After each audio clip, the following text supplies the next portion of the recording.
so my apologies.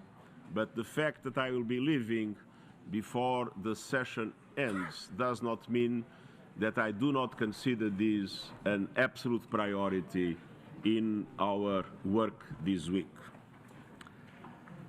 Our focus here is on climate solutions, and our task is urgent. Humanity has opened the gates of hell. Horrendous heat is having horrendous effects.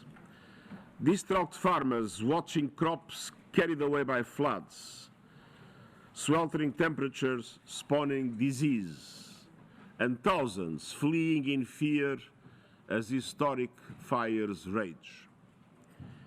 Climate action is dwarfed by the scale of the challenge. If nothing changes, we are heading towards a 2.8-degree temperature rise, towards a dangerous and unstable world. But the future is not fixed. It is for leaders like you to write it.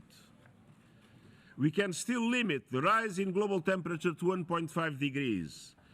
We can still build a world of clean air, green jobs, and affordable clean power for all. The path forward is clear. It has been forged by fighters and trailblazers, some of whom are with us today. Activists refusing to be silenced. Indigenous peoples defending their lands from climate extremes.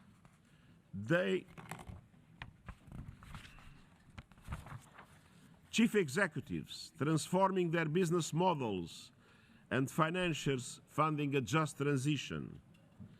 Mayors moving towards a zero-carbon future, and governments working to stamp out fossil fuels and protect vulnerable communities.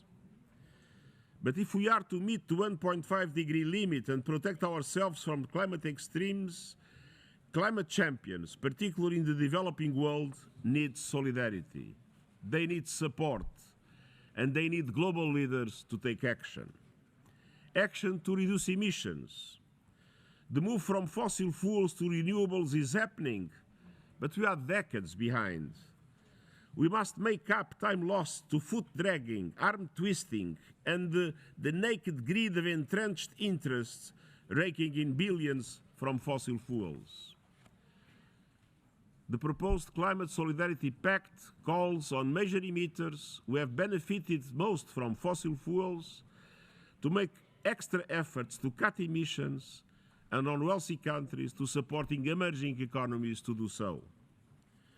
And the acceleration agenda I have proposed calls on governments to eat fast forward, so that developed countries reach net zero as close as possible to 2040, and emerging economies as close as possible to 2050, according to the principle of common but differentiated responsibilities.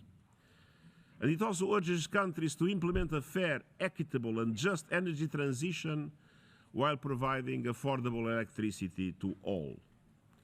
By ensuring credible plans to exit coal by 2030 for OECD countries and 2040 for the rest of the world.